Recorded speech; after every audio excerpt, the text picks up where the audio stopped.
Good evening, and this will be part 2 of my video that I'm sharing with you about my rapture dream that I had last week.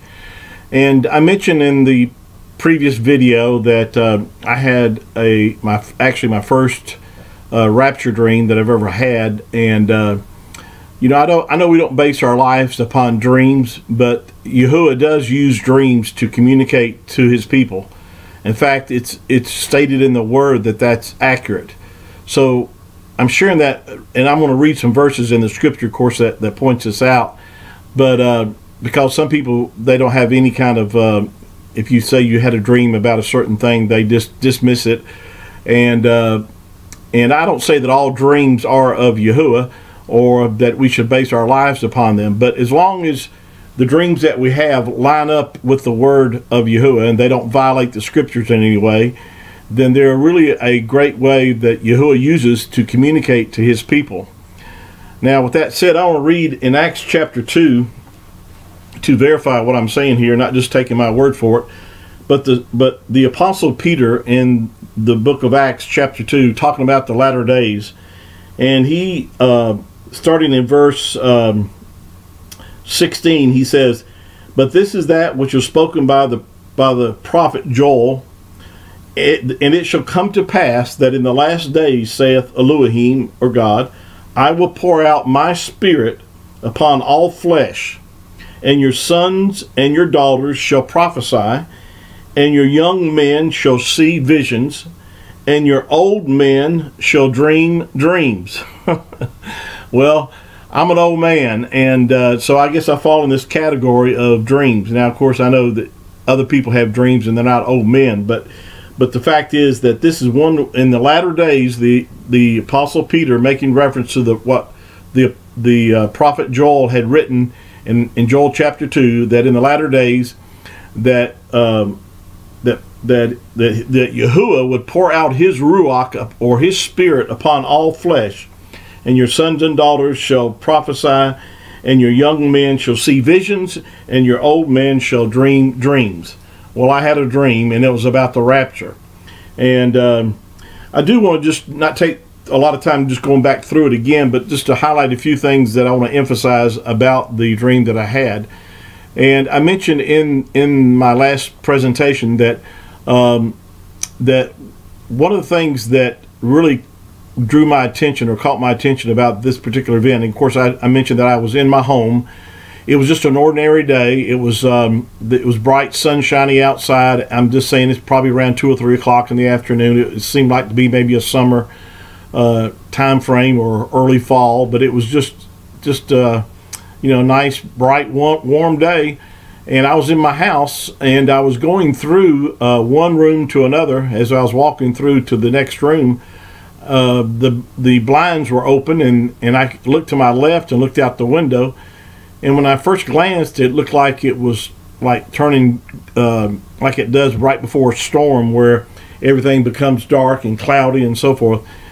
And so I walked over to the window so I could see it better, and it was pitch black dark. It wasn't just cloudy, it was completely dark.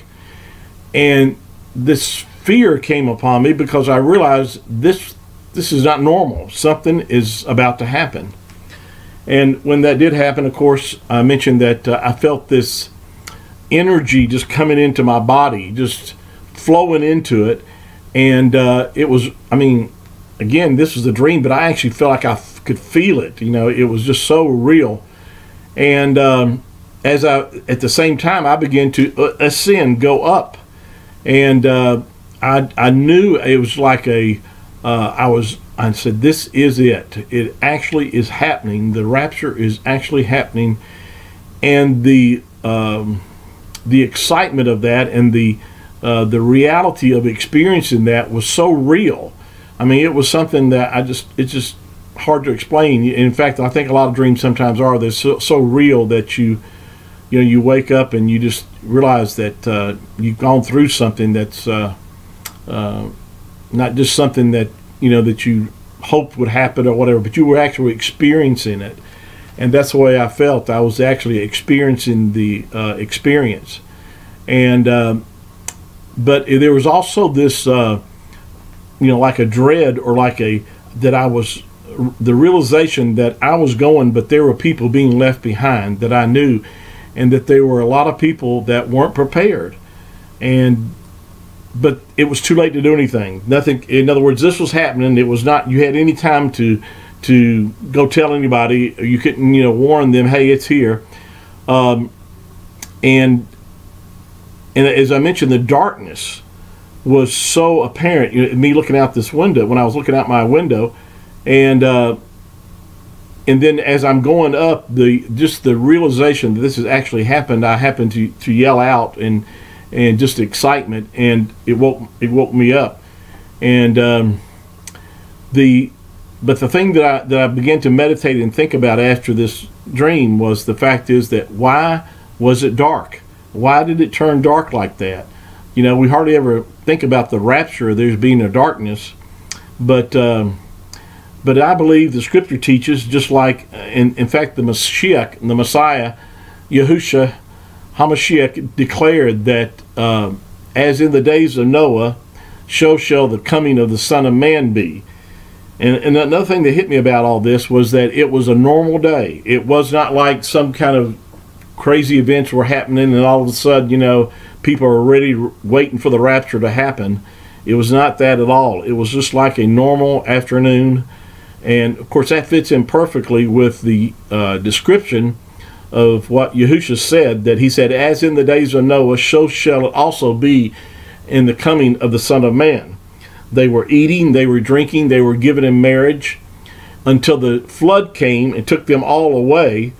And of course, which is the part about judgment coming. Immediately judgment came.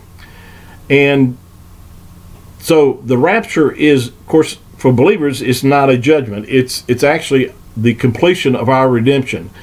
This corruptible shall put on incorruption, and this mortal, the mortal body that you and I have, will be changed to immortality. Redemption is not complete until that happens. We're saved in the realm of the Ruach, in the realm of the Spirit. Those that have received the Messiah, you've experienced salvation in the realm of the Ruach, because we have His Spirit, we have His life in us. This is what makes us like Him. We become partakers of the divine nature. That's Yahuwah's nature when we're born again. We're baptized into one Ruach. You have the same Ruach, the same Spirit, if you're born again, that I have. And it is the Spirit of Mashiach. Romans chapter 8 says, if any man have not the Spirit or the Ruach of Messiah, you don't belong to him.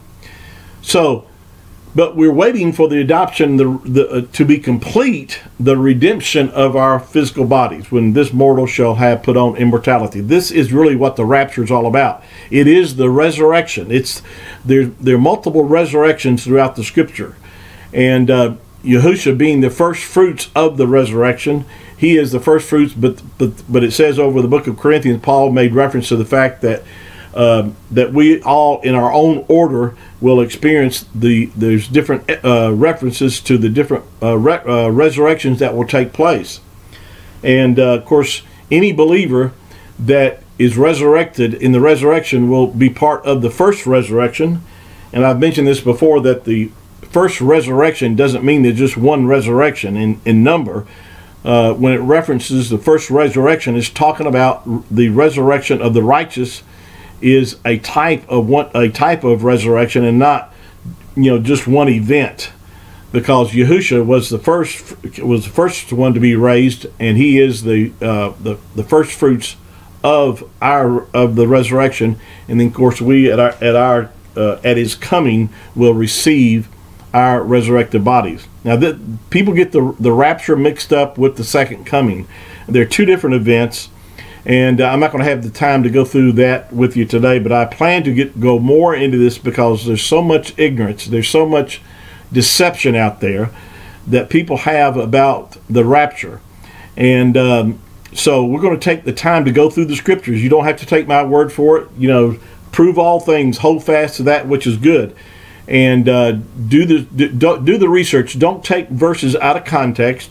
And that's really where most people get all messed up, is they take verses out of context and who the verse is talking to. That's another a problem with a lot of prophecy interpretation is who the verses are talking to. Is it talking to Israel or Yasharel, or is it talking to the church? Which I know a lot of people get offended by that word, but let me tell you, the church, whether you like it or not, is composed of Jew and Gentile, born again, spirit-filled believers who have received the Spirit. They are the church. They're not Israel. See, Yahuwah has made a covenant. He's made promises to the nation of Yasharel that he will finish and complete. But he's also made promises to the church, being Jew and Gentiles, that we are not appointed to Yahuwah's wrath. And believe me, the tribulation, Daniel, which is really properly should be called Daniel's 70th week, is all about Yasharel, about Israel. It's not about the church. Of course, the church, i.e. being born again Jew and Gentile believers. And Yahushua himself declared in Revelation chapter 3, verse 10, that there's a promise made to those that he would deliver his body, that he would deliver us from the hour of tribulation, or the time of temptation.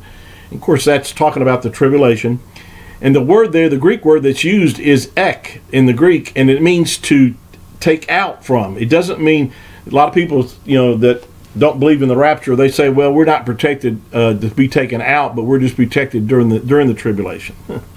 Which is, if you just really do your study, you find that could not be true. First of all, again, going back to that Greek word ek, it means to take out.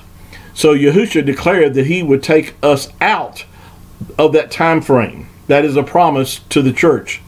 And so, and of course, the tribulation is in the Daniel 70th week, is all about removing the sinners off the earth. It's for judgment coming upon the unbelievers on the earth. It's also a time of Jacob's trouble. It's a time of bringing the nation of Yasharel into the realization that who their Messiah is. It has nothing to do with the church. And again, that's just an English word. The word actually is, in Hebrew, would be kahel. And Yahushua himself declared in Matthew chapter 16, talking about he was going to build his church, or his assembly, upon the fact of who he was.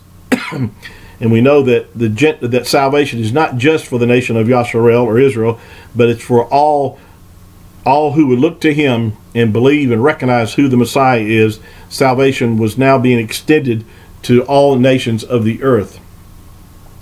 I'm going to pick this up, and it's going a little longer on our next teaching.